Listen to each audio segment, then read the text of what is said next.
Guys, wooden tables, metal tables, pine cone tables. Sap. I don't want to do that. Pine. Okay. How the fuck am I gonna find a pine cone table? Okay. All right. And also add Birchwood table. a birchwood table, Yes, an oak wood table, Cedar. Maple. cedar, maple,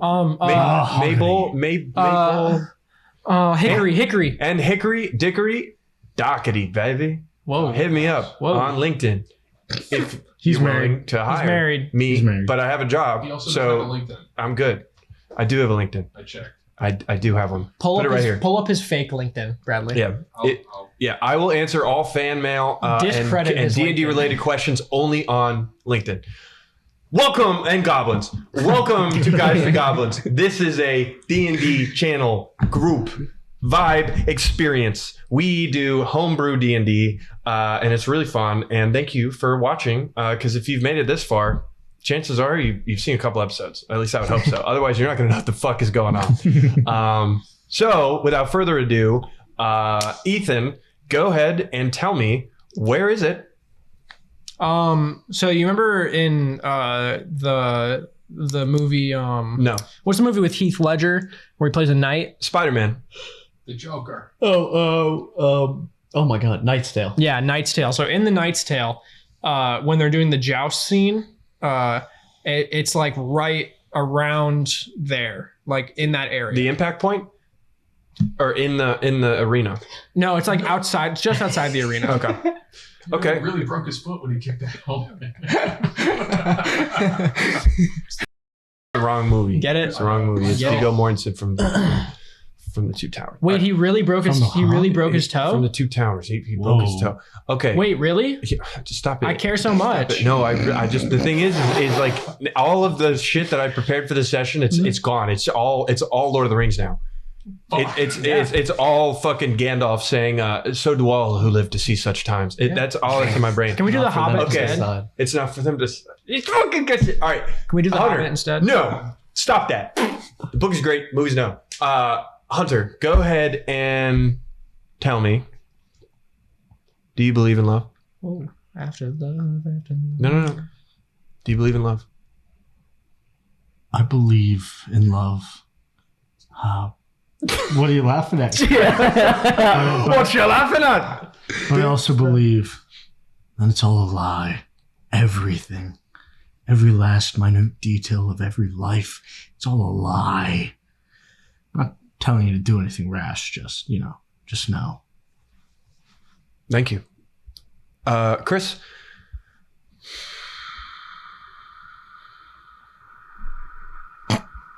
Is that you? Yeah. Oh my God. I think it was Yeah, that was crazy. Can you tell me where Something he was letting air that was tired. Where is My Mind by the Pixies? The Shinji, the impact point. What is the thing? The third impact. Shinji, the Evangelion. Okay. Yeah, put that on the screen. Bradley, put the third impact on. Yeah. Bradley, do put Peter Griffin in the Shinji chair right here. That's I can't do Peter. You know what I'm Griffin. talking about, where Shinji's like in the chair Okay, and it's just like the beam of light on him in the purple room? Yeah. Yeah, put Peter Griffin in that chair. Yeah. Why did they like hook up their fucking nervous systems to the robots anyway? Roll the intro. I'm running from the city where iron scrapes the sky. The garbage and neon, poison rats and flies. The highway sign burning just outside. I'm running from the I'm running from the hand. Those hellhounds feel just off my heels.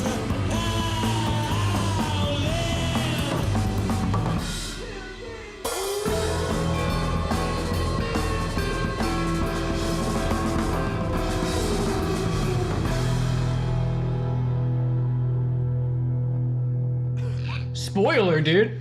All right. Welcome back to Cragshade. Thank you for that explanation, Bradley. Now I know. Thank God you Now killed them I all. know. I know why the big metal bits connect to the little fleshy bits. Yeah. So last week on Cragshade, we had the Book of Borz Part 1. Very, very interesting look into life in Nabaz, which is a country in Gorn. Wonderful role playing for everyone. Really fun. We're going to go ahead and get started on Part 2 right now. We're going to try and close out the backstory of Borz. And then next episode, we will go right back into what's happening at Dusthaven. Whatever the fuck is happening. Yeah, and he'll probably all of us will die. When in Rome. All right. Going back into it. We are going to pick up right after that wonderful proposal scene that made Bradley tear up and made me feel things. Okay. We fast forward again, years into the future. Borz, you have successfully eradicated a new tribe of Gornites from Mikroth. Shout out to last episode when I read that way too quickly. And have not only earned a moment of peace, but a promotion from the war chief. You are now his second in command. During this time of peace, Garad has tasked you with training the young recruits. Today, you have a batch of 7. One of which is your cousin Naz's son, Uthered, now 11 years old. Tell me, Borz, how do you train the recruits? I would give them a lesson in unpredictability. That's my strong suit. Yeah. Okay.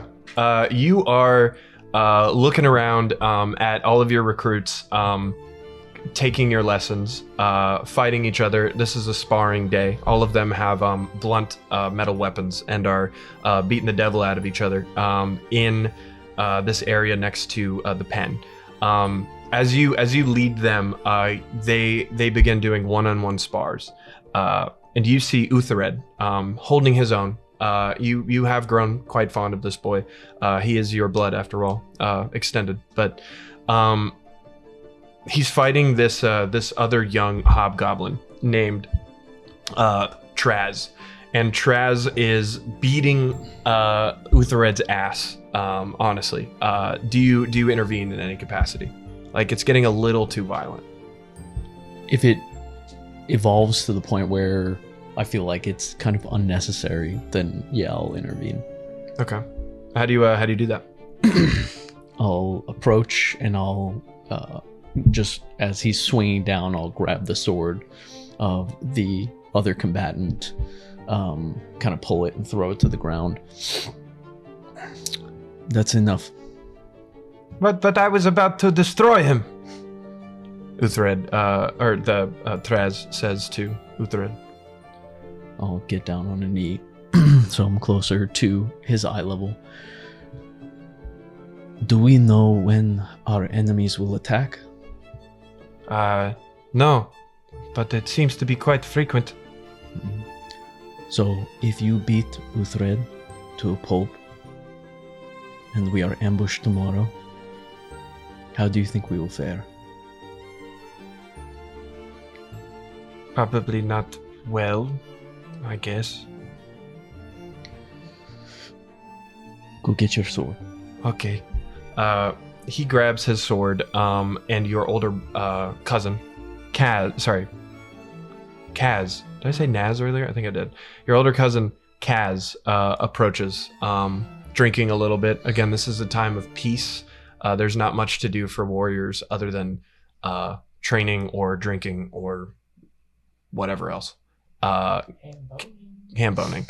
Kaz, you approach this fenced-in training grounds. The kids kicking up sand as they continue to fight again. Your younger cousin Borz in the ring, and you see your son dusting himself off. You've caught the latter half of that interaction. Stroll up to the fence and just grip it as I lean forward. As I lean forward a little bit.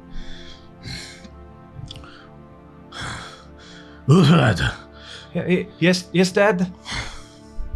He kind of gets up and stands at attention really quickly. I'm going to let that little whelp beat you, hmm?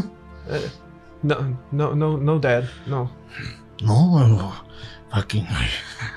I haven't seen much more of anything else than that. Why don't you show me more? I'm here now. Yeah. I'm sorry, Dad. I'm sorry.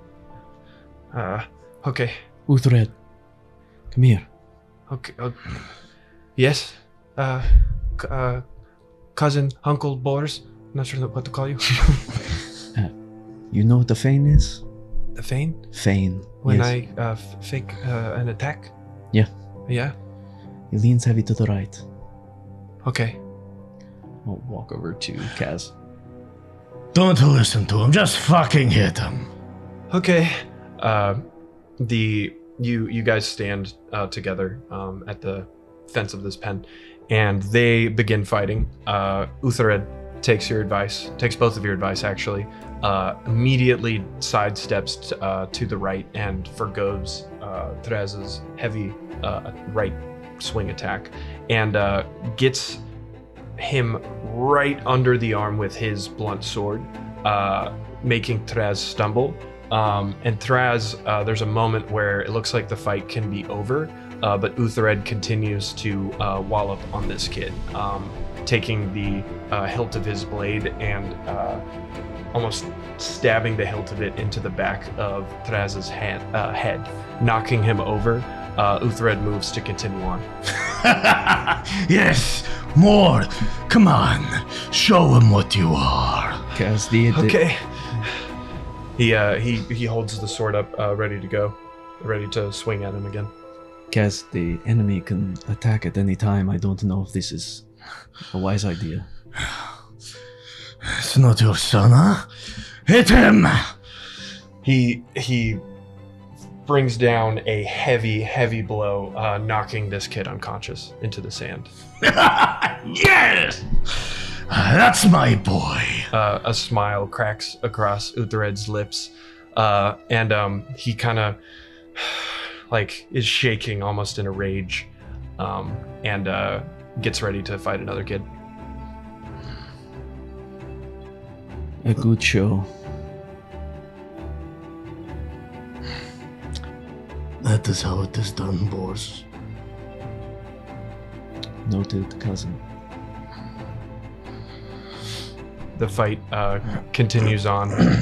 Uthred, with a newfound anger, a newfound thirst in all of this, and the fights continue on. Each one less brutal than the first, but brutal nonetheless. Uthred has picked a side, as it were.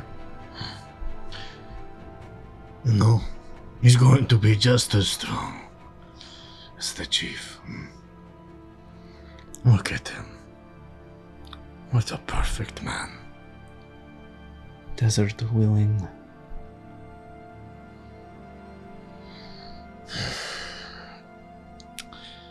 Your placement, huh?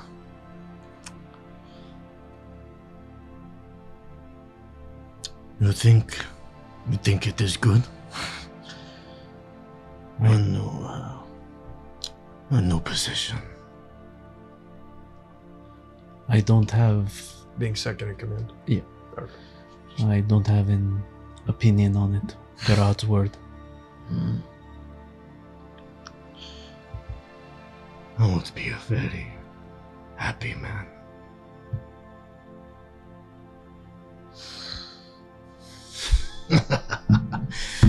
Yes.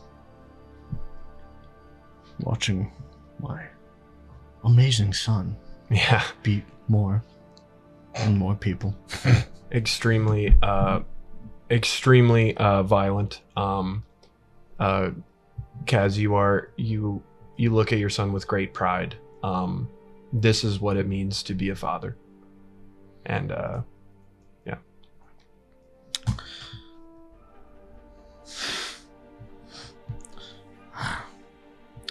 You just do anything now, huh? Any day now, yes. Good. We fade to black in this wonderful example of fatherhood.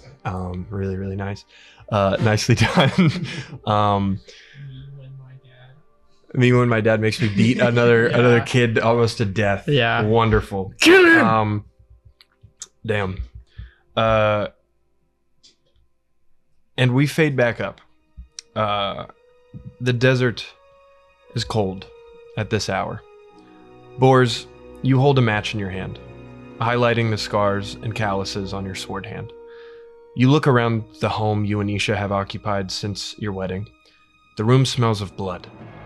You've packed a raptor with all your belongings you could carry. A pregnant Isha is waiting for you down the mountain. Borz, what do you do? There's a bucket next to me. I'll pick that bucket up. Liquid sloshes around inside of it. As I approach the cots, I pour the pig's blood.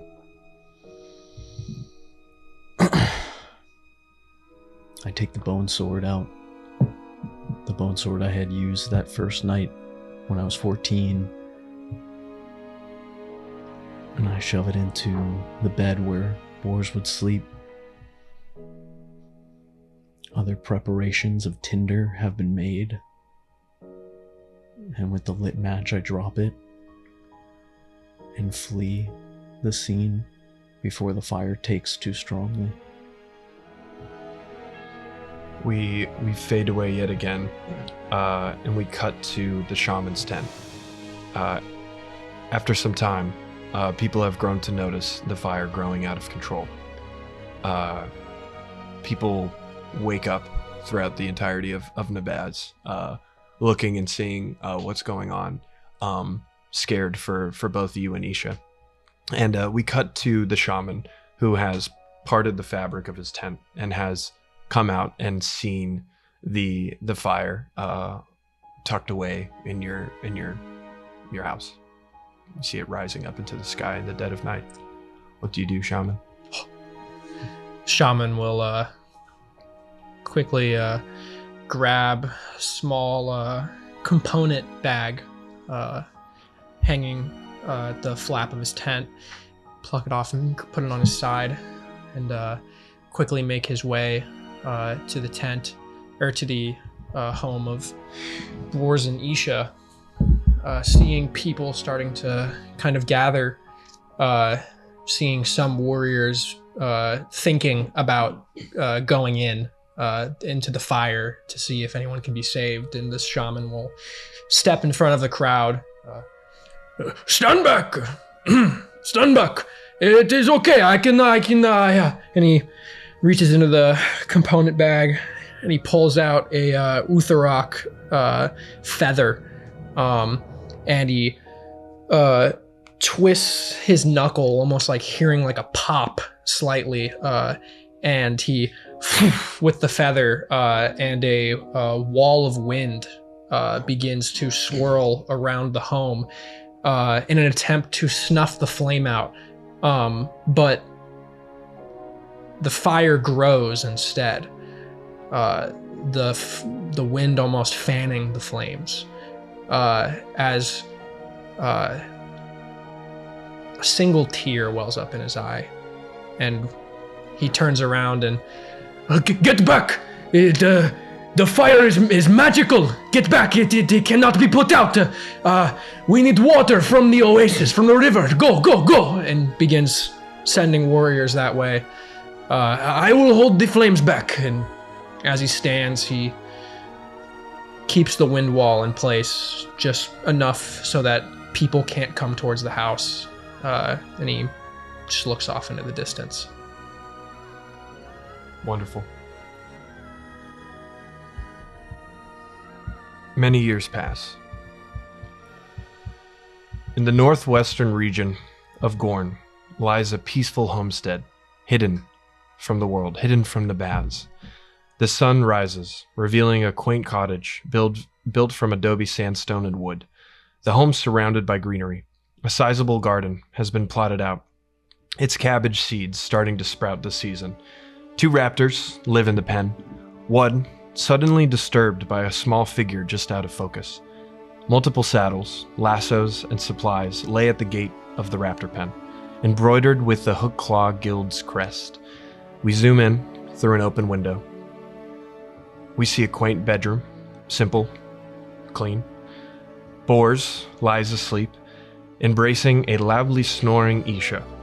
The cool morning breeze fills the room with peaceful comfort. These two haven't slept like this in ages. Borz, you sluggishly come back to consciousness at the sensation of someone repeatedly poking at your face. Your heavy eyes squint open, revealing a wooden raptor toy, softly headbutting you. Your 8-year-old son, at eye level with you, he is a spitting image of his mother. Thick black hair with soulful, narrow, yellow eyes. As you come to, he says, Dad, Dad, Dad, Dad, Dad. Son, what is it? Dad, I'm like really sorry, but remember when you said that the one day when the raptor comes of age and it hatches that like I'll be able to ride and I'll have my own raptor. You remember that? Mm-hmm. Yeah, you remember that? Yeah. Well, here's the thing. I think that happened. I think like that just happened. What? Yeah. What? Malik's egg. He hides as Isha goes, waking up very frustrated. Turns over, pulls the cover further over her head. Oh no! Shh, let's not wake your mother. Okay. Walk him outside. Okay. Show me. Okay. Okay. Come on. You guys, you follow your son. You are much older now. Of course, you are towering over your small hobgoblin son. You walk through the living room you built yourself, and just to give it some light, it is a small living space with plenty of natural light. The house you made, Borz, was built with care, but Isha truly made it a home. Lush greenery enriches the sandstone kitchen. A family portrait hangs over the adobe fireplace, made by a traveling bard from Valias. As soon as you get outside, you see your lush yard overlooking the northern horizon. Amal looking behind him with excited eyes, like making sure you're following him. Your lush garden is perfectly nestled in the jagged rock structures of the gash, a small stream pouring downward into the valley. You see the Hook Claw Guild settlement down below. Their stables are visible in the distance, raptors roaming in the vast fields. The surrounding small settlement is already up and moving. Isha's raptor, Red, happily whines as you all approach, cocking his head. You look behind you, you're standing next to this pen, and Isha also comes out, rubbing her eyes, and she says, Borz, what is happening? What's going on? The boy says Malik's egg has hatched. Hey, Mom, it's hatching? And Amal says, yeah, Mom, yeah, it's happening. And you all are together in this pen. You see Red, Isha's raptor. He, seeing all of you approach, he bows and moves aside, revealing your raptor, Borz. Malik, a brown scale raptor. She is laid down, gently nudging at her nest below. And as you get closer, and Amal like hurriedly, excitingly like walks up towards what presumably is the egg hatching, Malik, being protective, lets out a sharp, low hiss at your son. Amal, slow. Oh my god, that was like really scary. Okay. Stay here. Okay, sorry. He immediately like is hiding behind his mom and dad. I'll slowly approach Malik and get down on like a knee close to her. You Malik looks up into your eyes, almost still in that defensive headspace that a parent would be, but realizing your intentions, she kind of asks you to follow her eyes down to what she's nudging at, and you see an adorable, awkward looking fella just precious. A calico mix of red and brown scales. Upon further inspection, you see he has a heterochromia. Is that how you pronounce it? Yeah. One blue eye and one black. He is just precious. He just hatched. You see the fresh egg shavings that are just all around him. He's like struggling to get up right now. I'll just sit there for a moment, 30 or so seconds, taking it in, and then look over at Malik. He's beautiful, Malik. Malik just peacefully like looks from you to her baby and is just nudging it. You see Red, Isha's raptor, quickly move to the storehouse and grab some salted beef, moves in, puts it down in front of the baby, and both mom and dad are nudging the little baby. I'll stand and I'll pat Red, and I'll walk back over to Isha and Emal. Isha is like almost moved, is moved to tears almost as she just kind of holds her mouth and just says, "Oh my God," just kind of taking it all in. Emal is like completely gobsmacked, just so many emotions going through his head, and he says, "Oh my God, he's the most beautiful thing I've ever seen." And he is yours. Oh my God. So, okay. So we can, can I ride him now? No. No, you're right. I can't ride him now. He's small. I'm small, but I'm also big, but I'm bigger than, what? You were small for a while, yes? Yeah, I'm still a little small. And I'll like, He is like, he is a little skinny. Yeah. Give him some time. He will grow faster than you grew. But think now, in the meantime, what you may call him. Okay. But can we, so how long is it going to take until I get to ride him? Could you give me like a time frame? Maybe like just a better guess. I don't know. I don't know why, but I kind of thought that when he was born, I would then, like, you'd be like the next day, but now I'm realizing that's not how that works. You've taught me. I'm sorry. Isha kind of just teases him and says like, "Emma, no."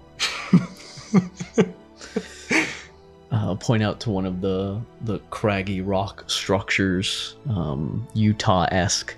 I'll point that out to them all. You see that over there? Yeah. How long do you think it took to make that? Oh God, I don't know. Probably like 100 years. Sure. 200 years? Isha says 300.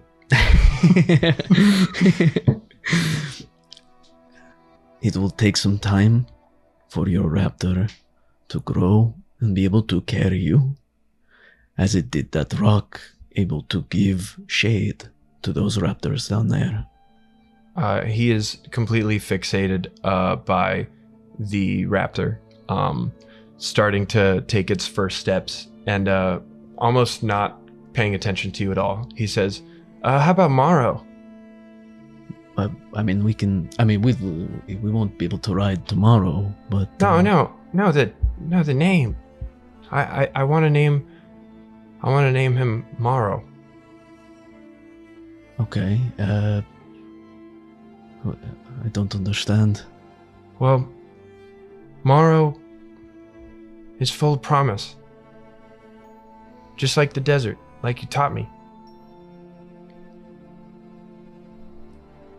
Morrow is perfect, son. But seriously, how long is it going to take me to until he grows? Oh man. Yeah.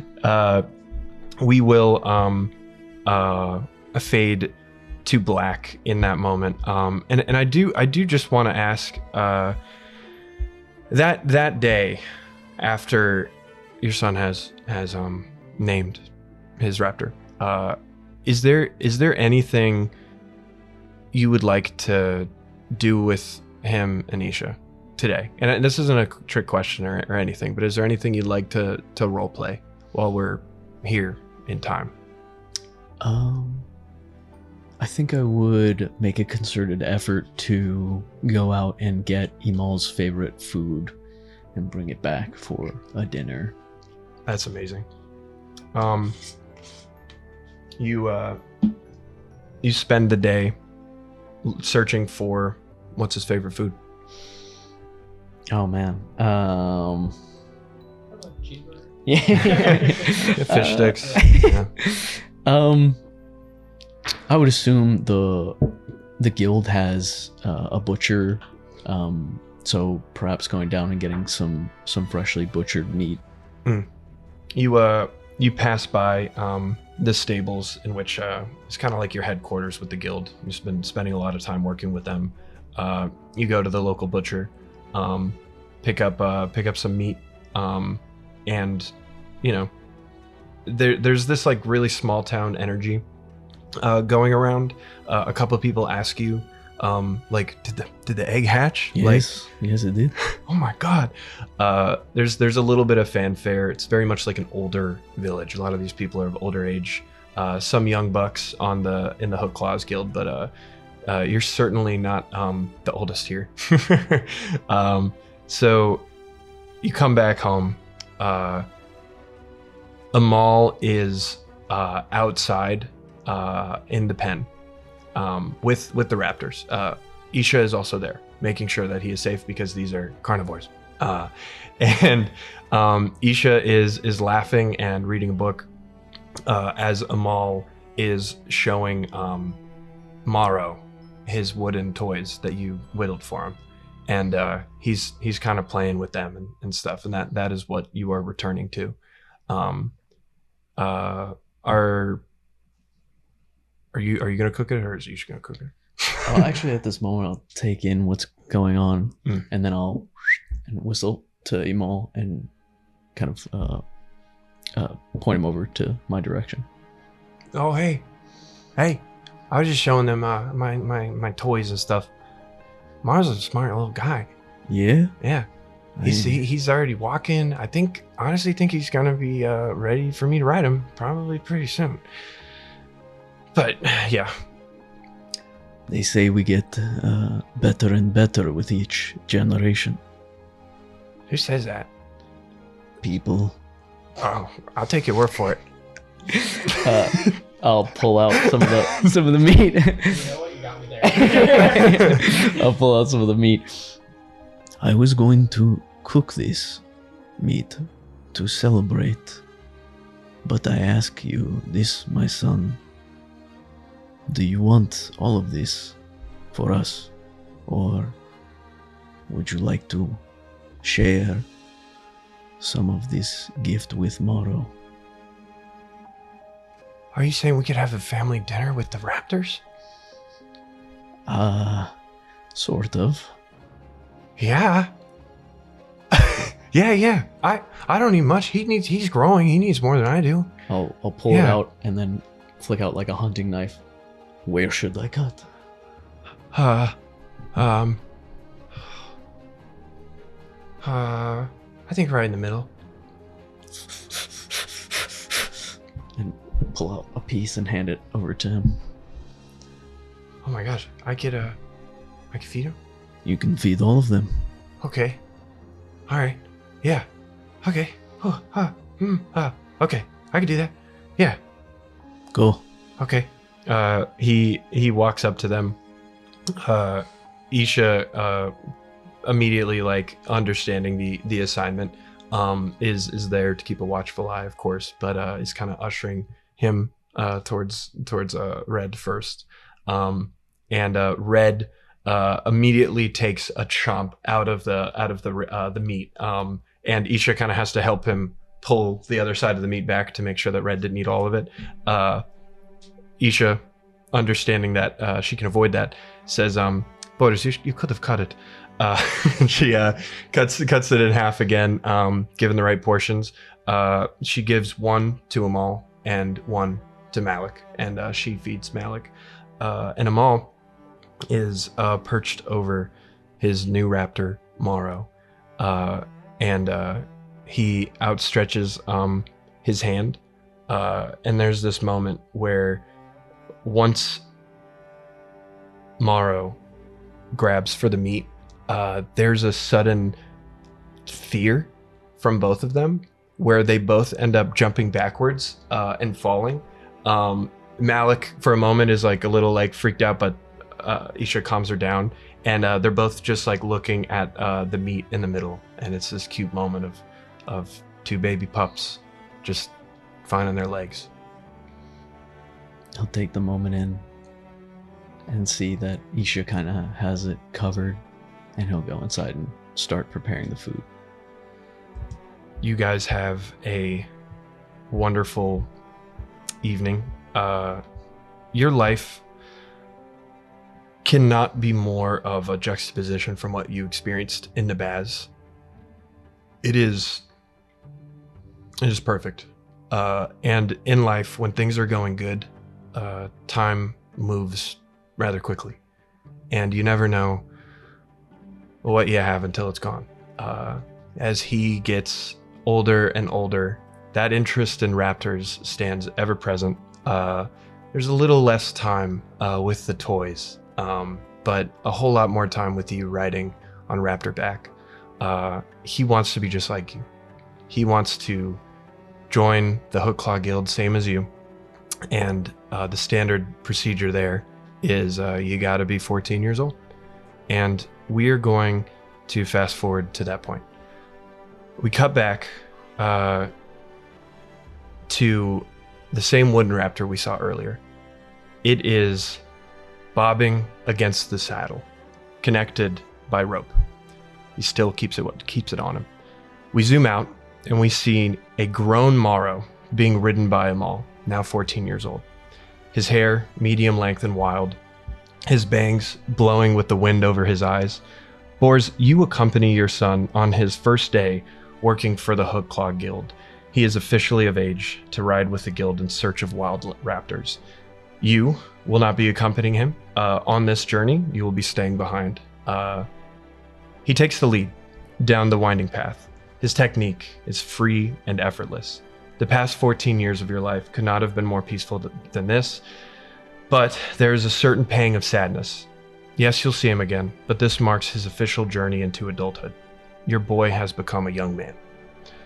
You're approaching the Hook Claw's settlement.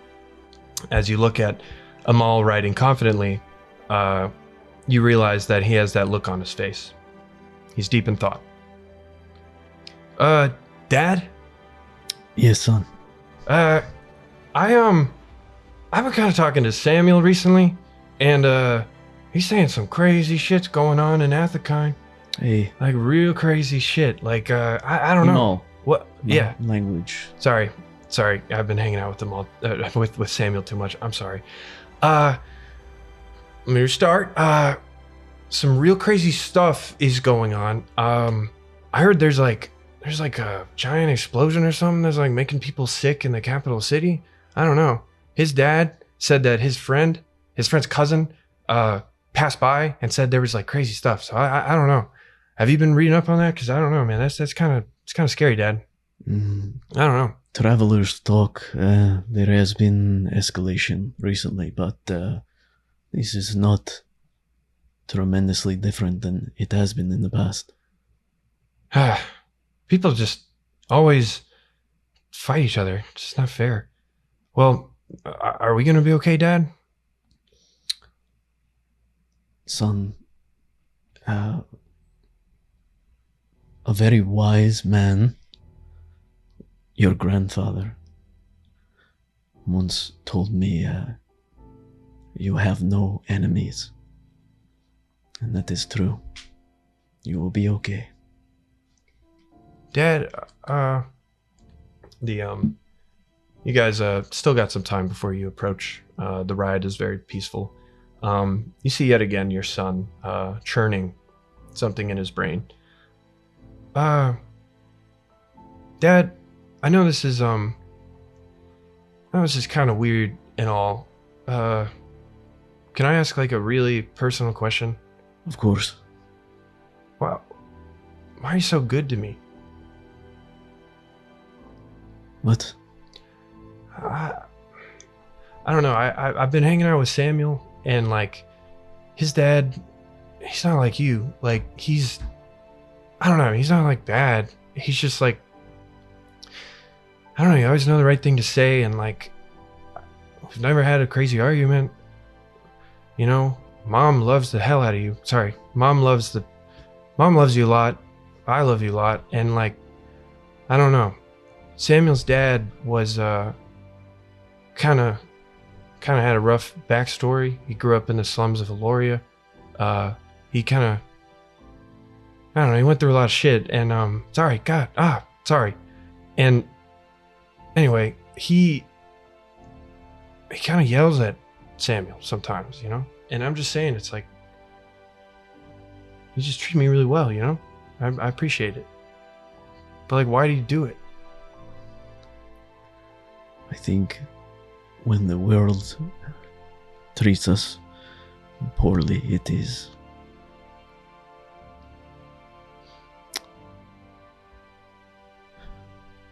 all too natural to push that onto other people. I'm sure Samuel's father has had it rough, but it is the heart of a hero when one can take that pain and transmute it into kindness. Wow. You say you gotta kind of suffer to go through that. What did you have to suffer? You and Mom never talk about what happened. Did you? You could tell me if you want. I'm here for you, Dad. I suppose you are a man now.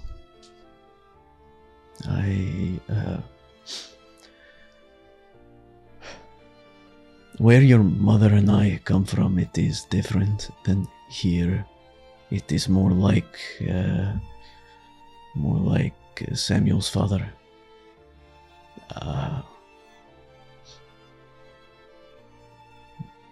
I move us here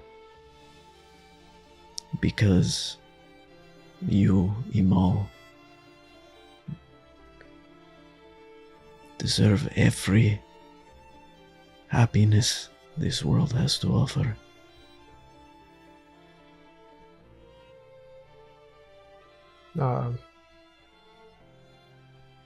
Thanks, Dad. I love you. I love you, son, more than anything.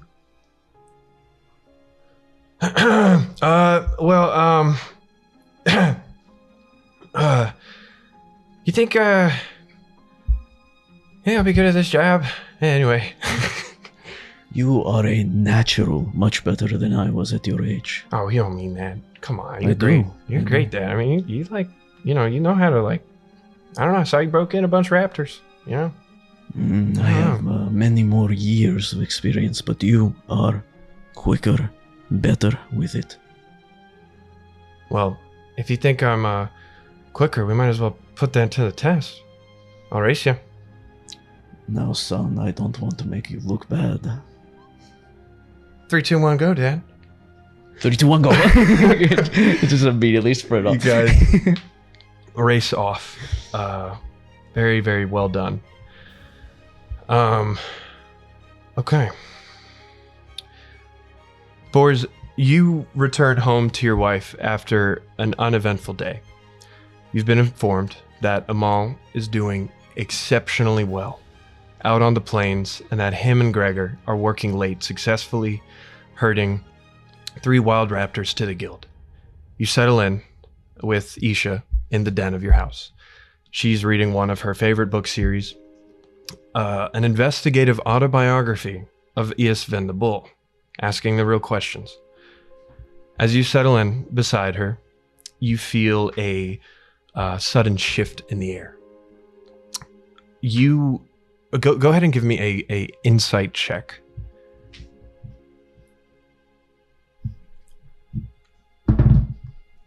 Oh, that's a nat 1. That's a nat 1. All you know is that something is wrong, but you can't figure out what's going on. Now, while your insight might be not so great, your wife, who knows you and loves you, notices something. Borz, what's wrong? Mm-hmm. You feel that? It's like the air is more humid here. It's more humid. Yeah, it's hot. Here, do you need here? She puts her book down, and she goes grabs some water and gives it to you. Are you okay? Sweating like pepper. I had pepper. Hey, What? you're is- okay? Yeah. You're okay? Yeah. Do you feel like is it the body? Is it the mind? Is it the soul? What do you feel, Borz? I'll hold out my arm and look and see if anything is transpiring on the birthmarks. The birthmarks are gone.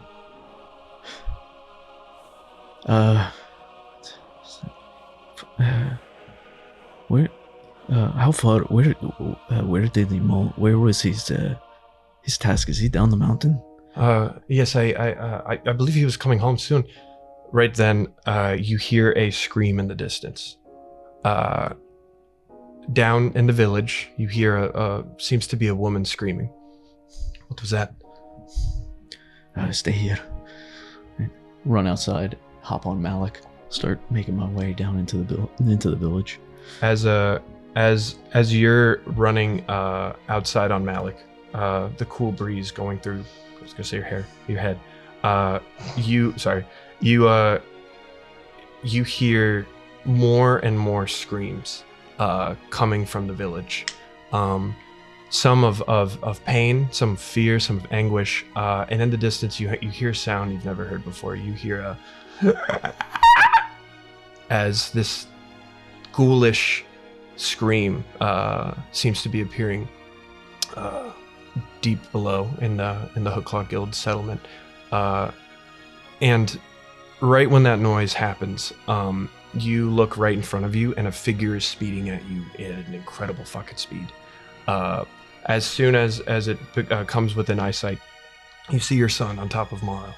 And he says, "Oh my God, you're okay, Dad. There's fucking ghouls and like these fucking monsters that are ripping people apart. Yes, they just killed Samson. They slashed him or like bit him or something, and he turned into one of them. We got to get the fuck out of here." Yes, go get your mother. Okay. Yes. He runs off and goes inside. What do you do? I'm gonna keep going down into the village, see if I can surmise what's happening or help whoever's in trouble.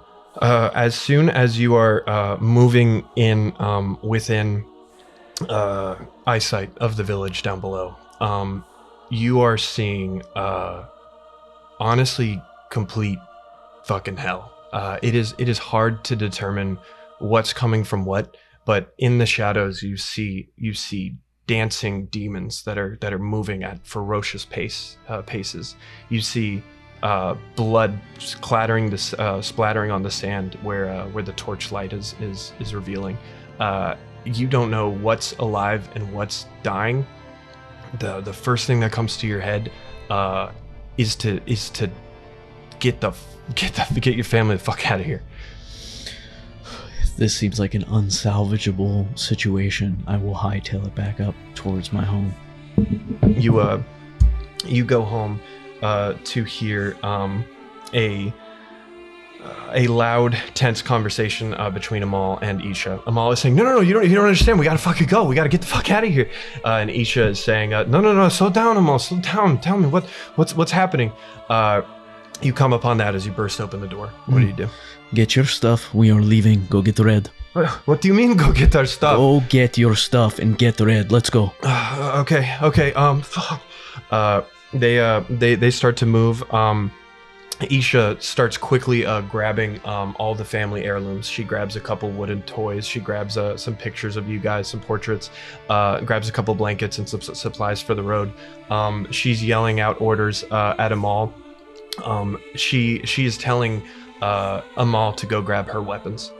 He's running in the bedroom, opening up your chest, grabs her great sword from the baz, grabs an extra set of knives that he puts on his hilt, and does he find your sword in there? Yes. It's the first time he's seen this since he was a kid and stumbled upon it by accident. He leaves, looks at it for a moment and says, "Dad, here." He struggles to bring it, but gives it to you nonetheless. Snatch it, put it on the holster on my back.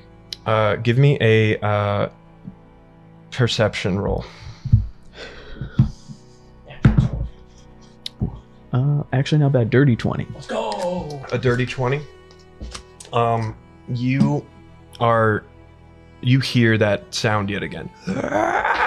And you hear that sound multiplying. For whatever reason, they have come to this house and they are close. You have moments before they are at your door. Back door Isha. Is there anyone on that side of the house? She looks out at the back door, and she says, well, you know what? She says, "No, I don't see anyone." No. If you can't make it to the raptors, don't worry. Get out of here. Head towards the canyon. Boys, let's slow down here for a second. Wait, you come with us. Yes, I will. I will catch up to you. Okay. Amal, give me an insight check. 12. A 12. I'm gonna just give it to you. It's your roll with advantage. It's your son. It's okay if not. 12. 12. It meant to be. One more time. You don't know if Amal believes you or if he knows you're bullshitting him. Yeah. You guys get as soon as Isha and Amal run out the back door with their supplies in hand, you look around your den of the home that you raised your son, the home that you fucking built, and you see all of the greenery around you start to die as this cloud of nausea comes over you and you feel wrong. You feel this necrotic energy as these sounds get closer, and suddenly a glass breaks as a hooked green oozing hand of black reaches its hand through your settlement's house. Another one, that's crazy. Another one breaks through, and then you hear the sound of many of these things at your door trying to get in. If you don't do something about that door, it is not locked. It will fucking come open and these things are going to be in here. Quick look back, see, have they made it out of the house? They have made it out of the house. Okay, run to the front door, take a chair, slam it up underneath the door handle, make sure the door is locked, pull out the greatsword and brace myself. Okay. One of them, you're bracing the door as one comes from your left, crawling at you with supernatural, like, fucking grossness, and it comes at you and it's screaming, and its maws covered in black blood, screaming at you, and it makes a lunge at you. What do you do? Uppercut swipe, try and cut this thing clear. Roll an attack with disadvantage. Is that worse? Yeah, it's a nat one. It's a nat one. No. No, this is great. This is great. You go to swing your sword. You've done this 100 fucking times before, thousands of times before. This should have worked, but the strength in your body is gone. You realize the thing that is wrong with you is that the strength in your blood is not there right now. and you make an uppercut, and the sword clatters to the ground as the plague stalker doesn't bite you, because that would be crazy, but you're able to push it and maneuver it to the other side of the house as you collect yourself with what's going on. Here, here! And I'll yell to the other ones, and I'll just brace myself and try and hold some ground a little bit. Give me another attack roll with disadvantage. We're just gonna group this into a couple attacks. Ooh, not good. Yeah. 5. Yeah. Again, you are unable to fucking kill these things. These are stronger. These are faster than you, and the strength that you once had is failing you. It is failing you as the door begins to budge. The chair clattering across the floor. 2 more of them come in, and they're coming for you. And you realize in this moment this might be the end. These things are about to be on top of you. But in that moment, when the plague stalkers have become far too much, you feel as if you are being squeezed by an otherworldly force. Suddenly, you think back to the time when you were with the shaman. This vision, this arcane sense suddenly comes to you again, and you look up, almost expecting this calm weave again, but you see a wild cacophony of chaos as these strands, once peaceful, fight for control of the sky. And you see one almost humanoid figure in this paradoxical distance, corrupting this light, this figure of light that you saw all those years ago, slowly corrupting it and consuming it in this multicolored darkness.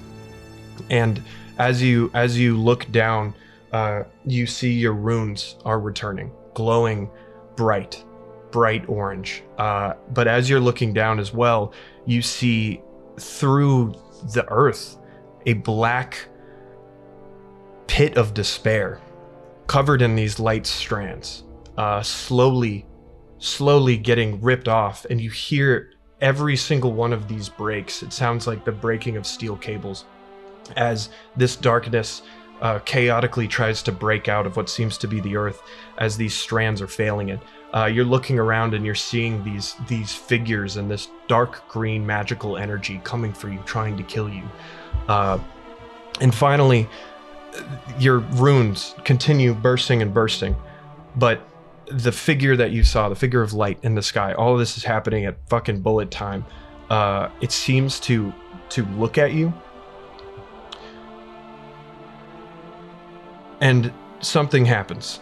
You hear a horrible high-pitched whining, horrible, as this figure disappears into the chaos of the weave, and you are suddenly being compressed as you look down, and this white light is going in between your runes, going over and through, overlapping itself, and you look down and you see that darkness being held at bay yet again, new strands of light controlling it, putting it at bay, and you look back up and that light is gone, and you feel so much power in this moment. You are surrounded by these horrible ghouls, and you hear a voice say to you, "Forgive me. You're about to die, Borz. What do you do?" In just utter confusion and panic, he closes his eyes to accept his fate and say, "I love you, son," and push back on this feeling of necrotic energy.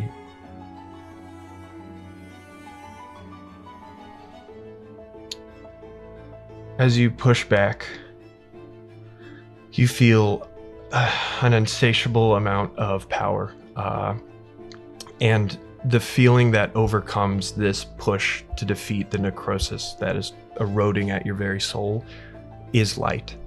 And that orange glow now has almost a white hue to it, as you're almost accepting what has been bestowed upon you And as you do this, you let out a crazy scream as light shoots down from the sky, and it is getting to the point where you cannot contain it.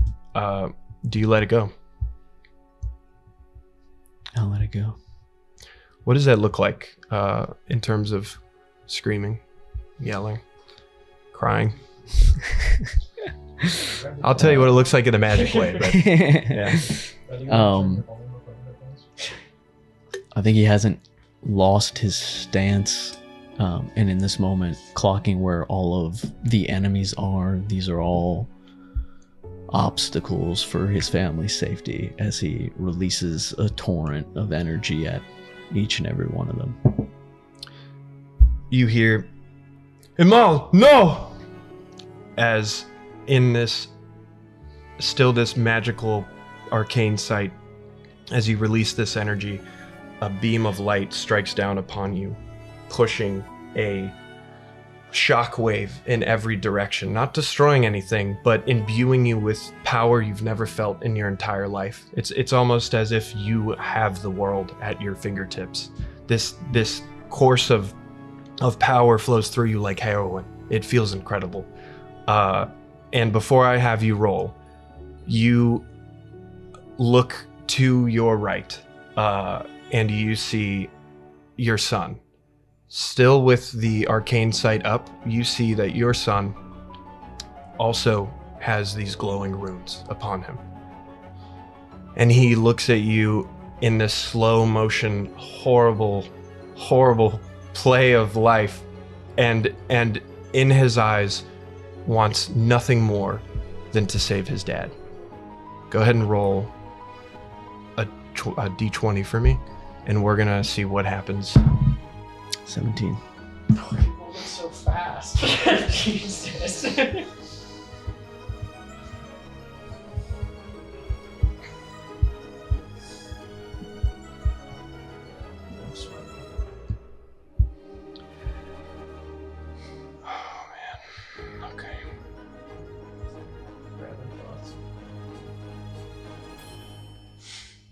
Suddenly, violent orange strands of weave shoot out from your body, each one of them snaking their way through space, originating at the point of these runes on your body, all of them weaving through each other. You're surrounded by this orange and white energy, and as those weaves, those tendrils snake out, one of them touches a plague stalker, another one touches a plague stalker, another one snakes its way up the wall, embedding itself in the very building, another one moving under the ground, swooping up and impaling itself in a plague stalker's head, touching it.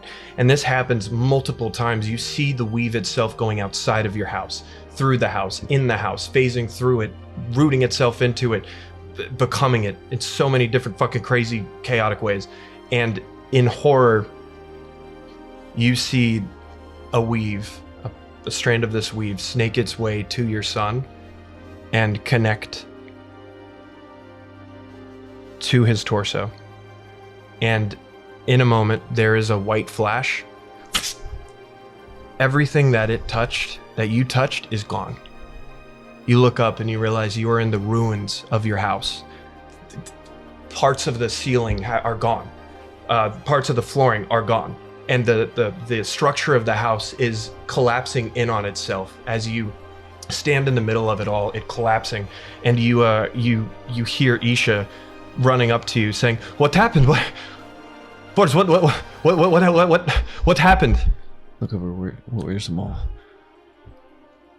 In the distance, towards the village, you see sporadic white flashes.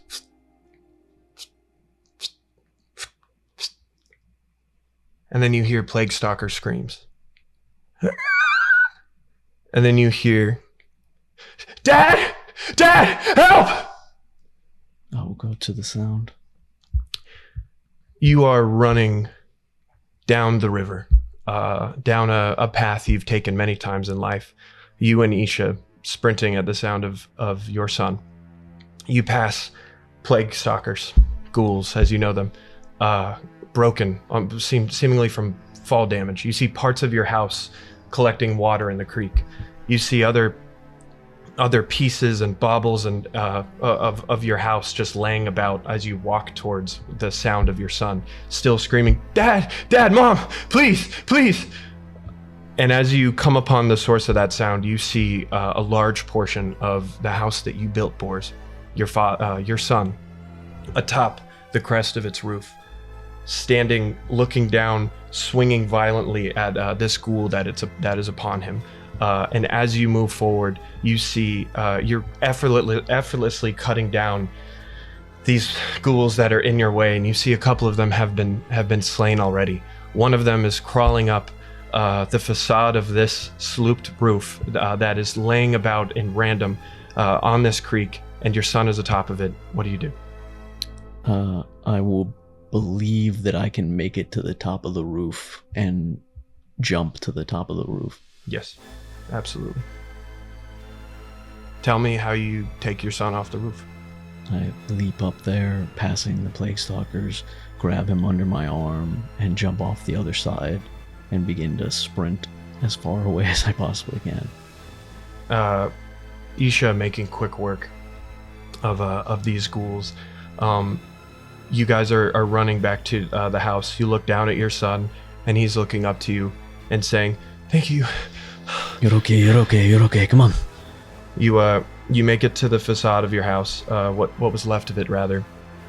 You set them all down, and you notice it before he does. He has a bite mark on his shoulder. Green and black veins spread out from its impact point.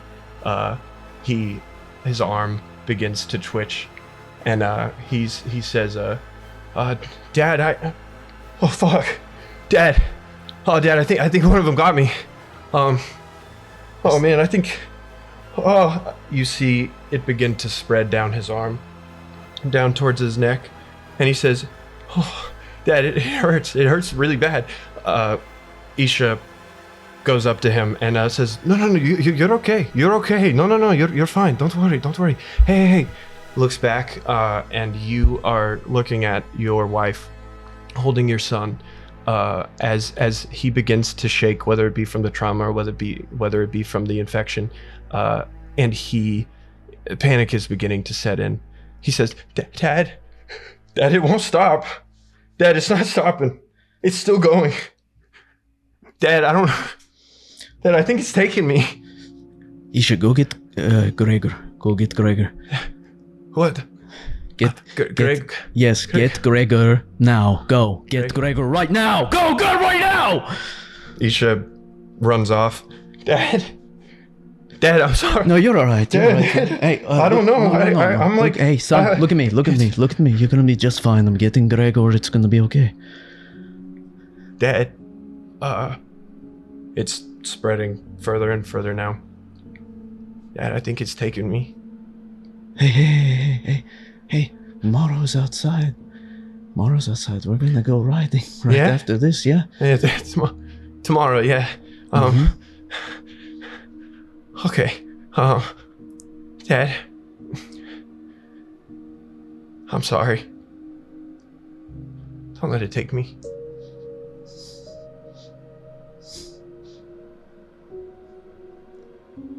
If it spreads to a point where I see like him making changes to his body, I'm gonna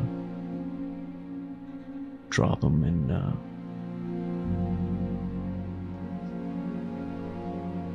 I'm gonna swing the greatsword down on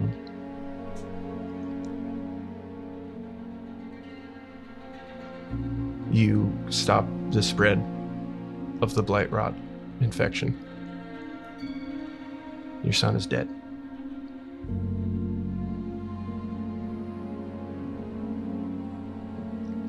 Emo. No response. Isha.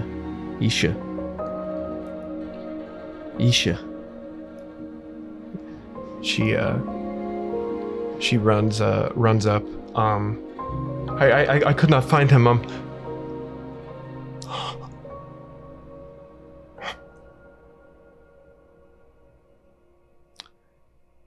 Hey, go get a Mars Raptor ready. The life leaves Isha's eyes, and she does what she's told.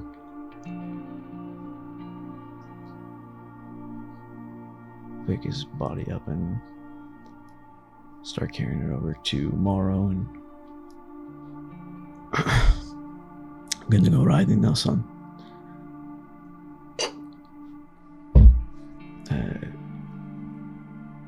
Put him on the back of Morrow and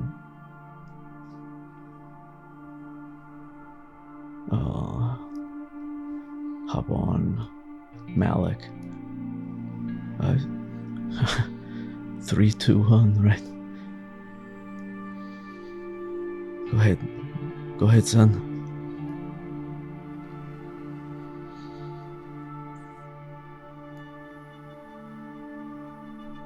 And he'll just stand there on the Raptor. We're gonna go ahead and end the episode there.